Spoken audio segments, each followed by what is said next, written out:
नमस्कार मित्रों, स्वागत है आपका हमारे जेवी एनसीईआरटी मेड सिंपल के चैनल में। दोस्तों, हम प्रीवियस ईयर क्वेश्चन का बहुत ही इंपॉर्टेंट रोल है हमारी प्रिपरेशन में। आप देख पाते हैं कि कौन से टॉपिक से क्वेश्चन लगातार पूछे जा रहे हैं, टॉपिक का कितना इंपॉर्टेंस है, कौन सा चैप्टर सबसे ज़्यादा इंपॉर्टेंट है। तो फ्रेंड्स, आपके लिए मैं लेकर आया हूँ INIFS का अक्टूबर 2023 में जो परीक्षा हुआ था 8 अक्टूबर को, उसका मेमोरी बेस्ड क्वेश्चन। यानी जिन लोगों ने एग्जाम दिया था उन्होंने बताया था कि हाँ ये सब सवाल आए थे। मैं आपको सवाल के साथ उसका सही एक्सप्लेनेशन ही बताऊंगा और क्या क्या क्वेश्चन बन सकते हैं उस क्वेश्चन से, ये भी मैं आपको बताऊंगा। तो अंतिम तक बने रहें और एक एक क्वेश्चन को पहले खुद से प्रयास करें सॉल्व करने का, जो भी आपके पास कंसेप्ट आपने क्लियर किया है, और फिर मेरे एक्सप्लेनेशन को सुने। This is the best way to go through this particular video. चलिए दोस्तों, शुरुआत करते हैं हम लोग अपने पहले सवाल के साथ। पहला सवाल पूछा गया था कि भारत में कौन सा पॉलिसी है जिसके अंदर क्लीन नोट्स का यूज किया जाता है, पार्टिकुलरली 2000 रुपीज करेंसी का। अब तो ये नहीं चल रहा है, तो ये सवाल पूछा गया था। पहला ऑप्शन कर रहा है क्लीन करेंसी इनिशिएटिव। तो दोस्तों, कोई स्पेसिफिक पॉलिसी ऐसा नहीं है clean currency initiative in India. दूसरा है स्वच्छ धन अभियान, तो ये भी गलत है। स्वच्छ का मतलब क्या होता है? क्लीन होता है, राइट। तो यहाँ पे कोई स्पेसिफिक पॉलिसी भी नहीं है स्वच्छ धन क्लीन अभियान जो कि करेंसी नोट से रिलेटेड है। तीसरा है क्लीन नोट पॉलिसी। दोस्तों, ये बिल्कुल सही है। ध्यान दीजिएगा कि क्लीन नोट पॉलिसी जो भारत में है, इसका फोकस है कि हमारा जो करेंसी नोट है जिसके अंदर 2000 का भी डिनोमिनेशन अब तो बंद हो गया, वो क्लीन रहे और अच्छे कंडीशन में रहे। इसका एम है ये इंश्योर करना कि जो भी नोट सर्कुलेशन में हो वो डैमेज से फ्री हो, टीयर ना हो, सॉइल ना हो, और लोगों को वेल मेंटेन करेंसी प्रोवाइड किया जाए ट्रांजैक्शन के लिए। इसे कहते हैं हम लोग क्लीन नोट पॉलिसी, CNP। अच्छा, लास्ट है हमारा प्रिस्टीन रूपी कैंपेन। ऐसा ये भी गलत है, कोई वाइडली रिकॉग्नाइज कैंपेन नहीं है या पॉलिसी नहीं है जिसका नाम प्रिस्टीन रूपीज कैंपेन हो, तो ये भी गलत है। सही जवाब क्या है इसका? Clean note policy. Please remember this point. अब तो 2000 का नोट नहीं रहा, क्योंकि क्वेश्चन जो है हमारे मैकमिलन बुक से बनाया गया है और बुक का जो पब्लिशिंग था उस वक्त था 2000 का note. That's why this question has been asked. चलिए, अगला सवाल है कि देखिए ये सब योजना का एलिजिबिलिटी बहुत इंपॉर्टेंट है, इसको जरूर देख के जाइए। सवाल पूछा गया है कि हमारा जो प्रधानमंत्री जीवन ज्योति बीमा योजना है, शॉर्ट में जिसे हम लोग PMJJBY बोलते हैं, इसके अंदर एलिजिबिलिटी के अंदर एज लिमिट क्या है, मतलब इसके लिए एलिजिबल होने के लिए एज लिमिट क्या है? ठीक है, ये सवाल है। पहला है 50 ईयर्स एंड अबव। देखिए दोस्तों, प्रधानमंत्री जीवन ज्योति बीमा योजना के लिए एलिजिबल होने के लिए आपको 18 से लेकर 50 साल तक होना चाहिए। 50 ईयर एंड बिलो कर रहा है तो 18 to 50 year. Please remember it, ये आपका डाटा बेस्ड क्वेश्चन है और आपको पता होना चाहिए एज ग्रुप कितना होता है, 18 से लेकर 50 साल। तो ये बिल्कुल सही होगा, ऑप्शन ए बिल्कुल सही होगा। ऑप्शन बी कर रहा है 60 ईयर एंड बिलो, ये गलत है, ये गलत है और ये गलत है। तो this one factual question, fact based सवाल पूछे जाते हैं, आप देख सकते हैं INIFS एग्जामिनेशन में। तो दोस्तों याद रखिए, जितने भी इंपॉर्टेंट योजना है, सरकारी योजना, प्रधानमंत्री जीवन ज्योति बीमा योजना, प्रधानमंत्री सुरक्षा बीमा योजना, इसमें क्या एज लिमिट है, please go through this plays a very important role in examination. चलिए, तो दोस्तों इस वीडियो के माध्यम से मैं आपको एक क्वेश्चन जो पूछा गया उसके अलावा और क्या क्या क्वेश्चन बन सकता है ये भी मैं आपको बता रहा हूं। Please note it down and go through all the data which I am referring to. अगला सवाल है, इनमें से कौन सा मैक्सिमम टाइम लिमिट है सर्टिफिकेट ऑफ डिपॉजिट का जो कि हमारे कॉमर्शियल बैंक के द्वारा इशू किया जाता है?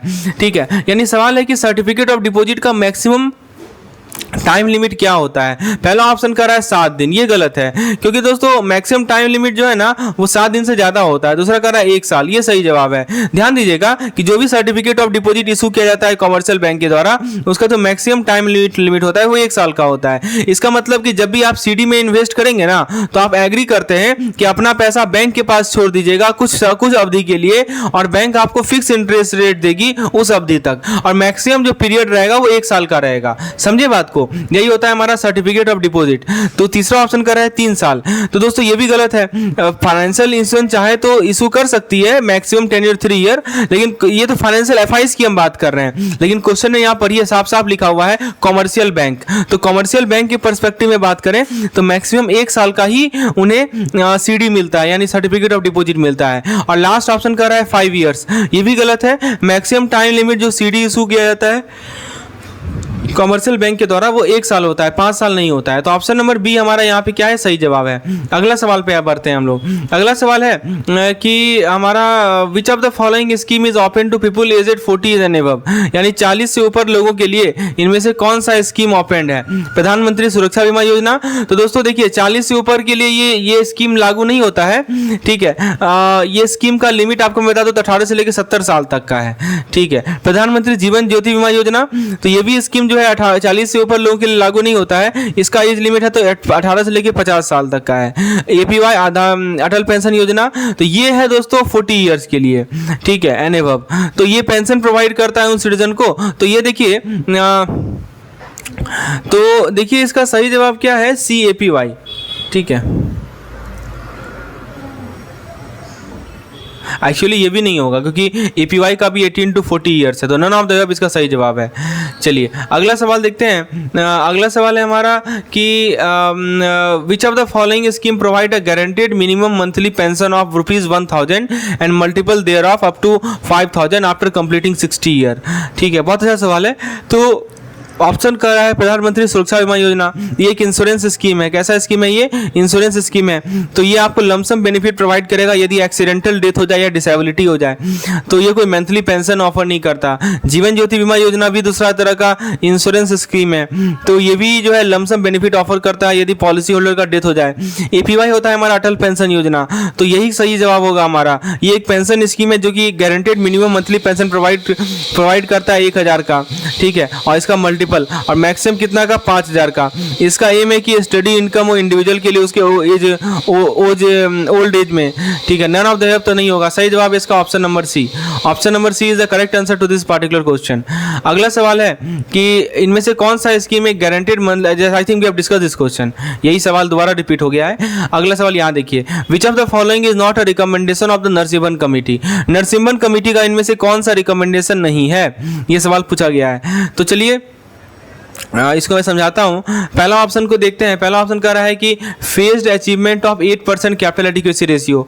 तो दोस्तों नरसिम्हन कमेटी ने रिकमेंड किया कि बैंक जो है ग्रेजुअली एक minimum capital adequacy ratio, short में CAR बोला जाता है इसे, तो ग्रेजुअली जो है ना एक CAR को अचीव करे जो कि 8% का हो, इंश्योर करे कि उनके पास एनफ कैपिटल हो ताकि लॉसेस को कवर कर सके। To cover losses they should have enough capital. तो नरसिम्हन कमेटी ने रिकमेंड किया कि bank should gradually achieve a minimum capital adequacy ratio of 8%। दूसरा कर रहा है evolution of branch licensing policy. तो कमिटी ने सजेस्ट किया कि जो रिस्ट्रिक्शन है नए ब्रांच को ओपन करने का, ठीक है, न्यू बैंक ब्रांच को ओपन करने का, ठीक है, उसको छोड़ दिया जाए, उसको एवोल्यूश किया जाए, ठीक है, जिससे बैंक फ्लेक्सिबल हो सके अपने ब्रांच नेटवर्क को एक्सपेंड करने में। तो हमसे क्या पूछा गया है? सवाल पूछा गया है कि इनमें से कौन सा नहीं है, रिकमेंडेशन नहीं है, ये पूछा गया है। तो पहला तो है रिकमेंडेशन कि नरसिम्हन कमेटी ने रिकमेंड किया कि bank gradually minimum capital adequacy ratio 8% का अचीव करे। पहला तो है। दूसरा भी है कि evolution of branch licensing policy, मतलब कमेटी ने सजेस्ट किया कि जो हमारा नए बैंक ब्रांच को ओपन करने पे रिस्ट्रिक्शन डाल दिया गया है उसे हटा लिया जाए, जिससे बैंक को फ्लेक्सिबिलिटी मिलेगा अपने ब्रांच नेटवर्क को एक्सपेंड करने में। तीसरा कर रहा है कि proper classification of asset and full disclosure of account of bank and financial institution. तो दोस्तों ये भी सही है, बैंक एक्यूरेटली कैटेगराइज करे अपने एसेट को और ट्रांसपेरेंट और कंप्लीट इंफॉर्मेशन प्रोवाइड करे अपने फाइनेंशियल अकाउंट के बारे में, ताकि बेटर मैनेजमेंट हो सके, अपने फाइनेंशियल हेल्थ का बेटर अंडरस्टैंडिंग हो सके। चौथा ऑप्शन कर रहा है डीरेगुलेशन ऑफ इंटरेस्ट रेट। मतलब क्या हुआ कि कमिटी ने रिकमेंड किया कि हम इंटरेस्ट रेट को अलाउ करें जो कि मार्केट फोर्स के द्वारा डिटरमाइन किया जाए रेदर देन रेगुलेशन के द्वारा कंट्रोल किया जाए, जिससे क्या होगा, एक कॉम्पिटिटिव और एफिशिएंट बैंकिंग एनवायरनमेंट बनेगा। तो दोस्तों ये भी सही है। और लास्ट ऑप्शन कर रहा है nationalisation of all commercial bank. ये गलत है, ध्यान दीजिएगा। कमेटी का एम ये था कि जो गवर्नमेंट ओनरशिप है ना उसे कम किया जाए और प्राइवेट सेक्टर पार्टिसिपेशन को बढ़ाया जाए, और यहां पे उल्टा ही कह रहा है कि सारे कमर्शियल बैंक को नेशनलाइज किया जाए। ये गलत है। तो देखिए ये चारों के चारों जो है ना नरसिम्हन कमेटी के क्या है, रिकमेंडेशन है। दोस्तों देखिए इतना अच्छा तरीके से मैंने समझाया है, आपके दिमाग में बैठ गया होगा कि नरसिम्हन कमेटी ने पहला पॉइंट क्या बोला कि जो हमारा CAR है उसको हम 8% अचीव करेंगे, लेकिन फेज मैनर में, ऐसा नहीं कि तुरंत का तुरंत, ठीक है ना, ग्रेजुअली जिसे हम लोग बोलते हैं। दूसरा पॉइंट इन्होंने क्या बोला कि जो ब्रांच लाइसेंसिंग पॉलिसी है इसे एवोल्यूश किया जाए ताकि बैंक को फ्रीडम दिया जाए कि वो अपने ब्रांच को एक्सपेंड कर सके, ये फ्लेक्सिबिलिटी दिया जाए। तीसरा उन्होंने कहा, नरसिम्हन कमेटी के द्वारा कहा गया कि जो हमारा एसेट है, जो हमारा एक्यूरेटली अपने एसेट को कैटेगराइज करे बैंक और ट्रांसपेरेंट और कंप्लीट इंफॉर्मेशन प्रोवाइड करे अपने फाइनेंशियल अकाउंट के बारे में। और लास्ट है डीरेगुलेशन ऑफ इंटरेस्ट रेट, यानी इंटरेस्ट रेट जो है मार्केट फोर्स के द्वारा डिटरमाइन किया जाए, न कि रेगुलेशन के द्वारा। तो ऑप्शन नंबर ABCD तो बिल्कुल सही है, ई नंबर इसका गलत है, तो ई सही होगा हमारा। चलिए अगला सवाल देखते हैं। Who is often refers to as father of micro finance? बताइए फादर ऑफ माइक्रो फाइनेंस किसे कहा जाता है? यह सवाल पूछा गया था। Muhammad Yunus, Bill Gates, Warren Buffett, Elon Musk. तो दोस्तों इसका सही जवाब है मोहम्मद यूनुस। मोहम्मद यूनुस एक बांग्लादेशी इकोनॉमिस्ट थे। इन्होंने ग्रामीण बैंक को फाउंड किया था, ये आपको पता होना चाहिए, this is very important fact. तो ये बांग्लादेशी इकोनॉमिस्ट थे, इन्होंने ग्रामीण बैंक का फॉर्मेशन किया था और इन्होंने स्मॉल लोन के जो कंसेप्ट थे ना उसे पायनियर किया था। He has pioneered the concept of small loan, जिसको हम लोग माइक्रो फाइनेंस भी बोलते हैं, राइट। तो ये स्मॉल लोन किसे दिया जाता है? ताकि जो लोग पॉवर्टी में हैं, गरीबी में है, वो अपने बिजनेस को शुरुआत कर सकें, तो उन्हें दिया जाता है। तो इसका सही जवाब क्या है? मोहम्मद यूनुस। याद रखिएगा, father of micro economics Muhammad Yunus. ठीक है, अगला सवाल देखते हैं। अगला सवाल है कि जो हमारा export import bank of India, short में जिसे हम लोग एक्सिम बैंक बोलते हैं, ये फाइनेंशियल असिस्टेंस प्रोवाइड करती है भारतीय एक्सपोर्टर को और इंपोर्टर को। तो इनमें से कौन सा एक्सिम बैंक का लिमिट नहीं है? ध्यान दीजिएगा, क्वेश्चन को पढ़ते वक्त ध्यान से सुनिए कि नॉट लिखा हुआ है यहाँ पे। इनमें से कौन सा एक्सिम बैंक का लिमिट नहीं है? चलिए दोस्तों इसको समझते हैं। सबसे पहला कह रहा है बायर्स क्रेडिट। दोस्तों बायर्स क्रेडिट क्या होता है? एक तरह का फाइनेंशियल असिस्टेंस है, ठीक है, एक तरह का फाइनेंशियल असिस्टेंट है जो कि एक्सिम बैंक प्रोवाइड करती है इंडियन एक्सपोर्टर को। पहले समझिए किसे प्रोवाइड करती है? इंडियन एक्सपोर्टर को प्रोवाइड करती है। इससे क्या होता है कि जो एक्सपोर्टर है ना, उन्हें फाइनेंशियल असिस्टेंट मिल सकेगा ताकि वो अपने एक्सपोर्ट एक्टिविटीज को सपोर्ट कर सकें। सेलर को क्या मिल जाएगा? क्रेडिट मिल जाएगा ताकि वो अपने ट्रांजैक्शन को फैसिलिटेट कर सके फॉरेन बायर के साथ। ठीक है, तो ध्यान दीजिएगा, बायर्स क्रेडिट में किसे किसे क्रेडिट मिलेगा? सेलर को क्रेडिट मिलेगा ताकि अपने ट्रांजैक्शन को फैसिलिटेट कर सके। अच्छा, अब दूसरा है सेलर क्रेडिट। दोस्तों सेलर क्रेडिट भी एक तरह का क्रेडिट होता है जो कि एक्सिम बैंक प्रोवाइड करती है इंडियन एक्सपोर्टर को। ये अलाउ करता है कि वो फाइनेंशियल असिस्टेंस रिसीव करें ताकि वो अपने एक्सपोर्ट एक्टिविटी को सपोर्ट कर सके। आप देखिए, सॉरी, यहाँ पे जो है ना, यहाँ पे मैं एक चीज बात आपको गलत बताया कि बायर्स क्रेडिट में सेलर को क्रेडिट नहीं मिलता है। ये यहाँ पे एक चीज मैंने गलत बताया आपको। ये एक्सिम बैंक प्रोवाइड करती है किसे? फॉरेन। एक चीज मैं सही करना चाह रहा हूँ, late me correct it. Okay, तो यहाँ पे जो मैंने आपको बताया ना इंडियन एक्सपोर्टर को, ये गलत है। ये बायर्स क्रेडिट जो है ना किसे प्रोवाइड करती है? Buyers credit Exim bank provide करती है फॉरेन बायर को। किसे प्रोवाइड करती है? फॉरेन बायर को, जो कि गुड्स को परचेज कर रहे हैं इंडियन एक्सपोर्टर से। ठीक है, तो ये बायर को हेल्प करता है कि उन्हें क्रेडिट मिलता है उनके परचेज के लिए। तो समझिए बात को, बायर्स क्रेडिट किसे मिलता है? तो जो सामान खरीद रहे हैं, please let me correct it, please note it down. Buyer's credit foreign buyer को मिलता है एक्सिम बैंक के द्वारा ताकि वो अपने सामान को परचेज कर सके इंडियन एक्सपोर्टर से। और सेलर क्रेडिट मिलता है एक्सपोर्टर को, ठीक है, ताकि सेलर को क्रेडिट मिलता है ताकि वो अपने ट्रांजैक्शन को फॉरेन बायर के साथ फैसिलिटेट कर सके। तो ये दोनों तो क्रेडिट है। हमसे सवाल क्या पूछा जा रहा है कि इनमें से कौन सा एक्सिम बैंक का लिमिट नहीं है? तीसरा ऑप्शन है लाइन ऑफ क्रेडिट। अब लाइन ऑफ क्रेडिट क्या होता है ये समझिए दोस्तों। लाइन ऑफ क्रेडिट का मतलब एक्सिम बैंक जो है ना एक लाइन ऑफ क्रेडिट एक्सटेंड करती है दोनों को, इंपोर्टर को भी एक्सटेंड करती है लाइन ऑफ क्रेडिट और एक्सपोर्टर को भी एक्सटेंड करती है लाइन ऑफ क्रेडिट। तो इसका मतलब क्या होता है कि एक समझिए कि एक प्री अप्रूव्ड लोन लिमिट हो गया, पहले से अप्रूव्ड वाला लोन लिमिट है, समझे, यही होता है हमारा। तो ये फ्लेक्सिबिलिटी प्रोवाइड करता है बिजनेस को ताकि वो अपनी ऑनगोइंग फाइनेंशियल नीड्स को मैनेज कर सके। और लास्ट ऑप्शन कर रहा है नॉन फंड बेस्ड लिमिट। तो सही जवाब तो हमारा यही है, नॉन फंड बेस्ड लिमिट। क्यों? क्योंकि non fund based limit actual loan नहीं होता है बल्कि गारंटी होता है या लेटर ऑफ क्रेडिट होता है जो कि एक्सिम बैंक प्रोवाइड करती है अपने कस्टमर के बिहाफ में। तो इसीलिए कहा जाता है कि ये एक्चुअल लोन नहीं होता है। इससे क्या होता है कि हम ट्रांजेक्शन को सिक्योर कर सकते हैं बिना डायरेक्टली लैंड किए हुए या बिना फाइनेंशियल सिक्योरिटी प्रोवाइड किए हुए। तो सही जवाब क्या है इसका? Option number D. आपसे सवाल ये पूछा गया था ना, इनमें से कौन सा एक्सिम बैंक के द्वारा दिया जाने वाला फाइनेंशियल असिस्टेंट नहीं है, लिमिट में नहीं आता है? तो सही जवाब है इसका line of non fund based limit. चलिए अगला सवाल देखते हैं, इनमें से कौन सा ऑर्गेनाइजेशन ने ग्रीन बॉन्ड के गाइडलाइन को इशू किया? तो पहला ऑप्शन है आईसीएमए यानी international capital market association, ICMA. देखिए दोस्तों, आईसीएमए एक ट्रेड एसोसिएशन है कैपिटल मार्केट के लिए। ये ग्रीन बॉन्ड प्रिंसिपल को इशू करता है। ध्यान दीजिएगा, एक सवाल पूछा जा सकता है, जीबीपी क्या होता है? Green bond principle. ठीक है, तो ये ग्रीन बॉन्ड प्रिंसिपल कौन इशू करता है? आईसीएमए इशू करता है। ठीक है, तो बेसिकली ये ग्रीन बॉन्ड प्रिंसिपल होता क्या है? ये बेसिकली गाइडलाइंस होता है जो कि एक फ्रेमवर्क प्रोवाइड करता है ग्रीन बॉन्ड के इशुएंस के लिए। तो ग्रीन बॉन्ड के बारे में जानते हैं आप क्या होता है? What is this green bond? Green bond financial instrument है जिससे हम इन्वायरमेंटली फ्रेंडली प्रोजेक्ट को फंड कर सकते हैं। तो कुछ इन्वायरमेंट फ्रेंडली प्रोजेक्ट होंगे ना, कुछ इन्वायरमेंट फ्रेंडली प्रोजेक्ट होंगे, उसे फंड करने के लिए ग्रीन बॉन्ड को यूज किया जाता है। तो इसके मैंने आपको क्या बताया, आईसीएमए के बारे में बताया।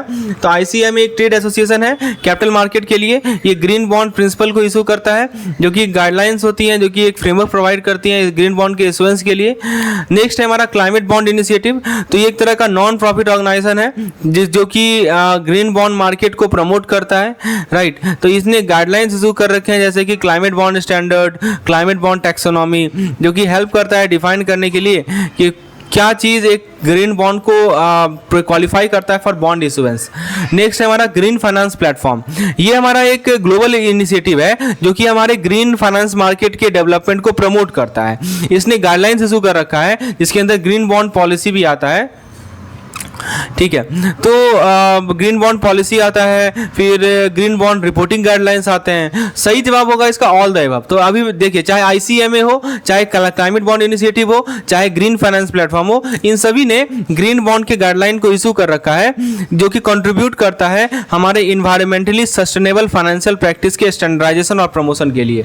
समझ में आया दोस्तों? सही जवाब है ऑल ऑफ द अबव। अगला सवाल है कि मल्होत्रा कमेटी को अपॉइंट किया गया 1993 में, ताकि वो इंश्योरेंस सेक्टर में रिफॉर्म ला सके। देखिए, ये जो है ना कमेटी, बहुत सवाल पूछा गया, ये चीज आप नोटिस कर सकते हैं। अभी हमने देखा था नरसिम्हन कमेटी, अब देखिए एक दूसरा कमेटी आया, मल्होत्रा कमेटी। तो INIFS में committee plays a very important role. So kindly go through all the committees mention in the book. And इसके लिए दोस्तों हमारे शॉर्ट नोट्स भी आपके पास हेल्पफुल हो सकता है। यदि आपको किसी प्रकार की स्टडी मटेरियल की रिक्वायरमेंट है तो मुझे इस नंबर पर व्हाट्सएप करके डिटेल जानकारी प्राप्त कर सकते हैं। मात्र 150 या 200 रुपए में आप पूरे के पूरे IFS के स्टडी मटेरियल को प्राप्त कर सकते हैं। चलिए, इसके अंदर थ्योरी, MCQ सब कुछ अवेलेबल है, प्रीवियस ईयर क्वेश्चन का PDF भी अवेलेबल है। तो दोस्तों सवाल ये पूछा गया था कि जो मल्होत्रा कमेटी है, इसने जो कि 1993 में अपॉइंट किया गया, तो इन्होंने रिफॉर्म को रिकमेंड किया था इंश्योरेंस सेक्टर में। इसने क्या रिकमेंडेशन दिया? पहले ऑप्शन वाइज चलते हैं।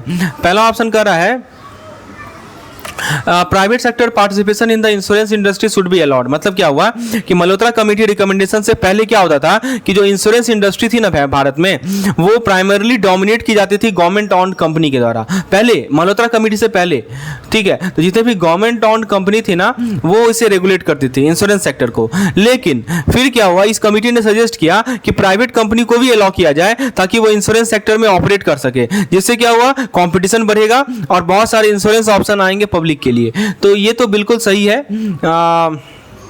अगला कर रहा है, नेक्स्ट ऑप्शन कर रहा है foreign company should be allowed to enter the insurance industry. देखिए, कमेटी ने रिकमेंड किया कि जो फॉरेन कंपनी है ना, उन्हें परमिट दिया जाए ताकि वो इंडियन इंश्योरेंस मार्केट को एंटर कर सकें। इससे क्या हुआ कि इंटरनेशनल इंश्योरर जो है वो अपने एक्सपर्टाइज को ला सकेंगे और कंट्रीब्यूट कर सकेंगे भारतीय इंश्योरेंस सेक्टर के ग्रोथ और डेवलपमेंट में। तीसरा है हमारा N autonomous regulatory body for the insurance sector should be establish. क्या मतलब हुआ इसका कि कमेटी ने प्रपोज किया कि हम एक इंडिपेंडेंट रेगुलेटरी बॉडी को क्रिएट करें जो कि मॉनिटर करेगा, रेगुलेट करेगा इंश्योरेंस सेक्टर को। इसी का कारण दोस्तों आपको पता होगा IRDAI का इस्टेब्लिशमेंट हुआ था। ये क्या होता है, insurance regulatory and development authority of India, जो कि ट्रांसपेरेंसी, फेयरनेस और स्टेबिलिटी को इंश्योर करता है इंश्योरेंस मार्केट में।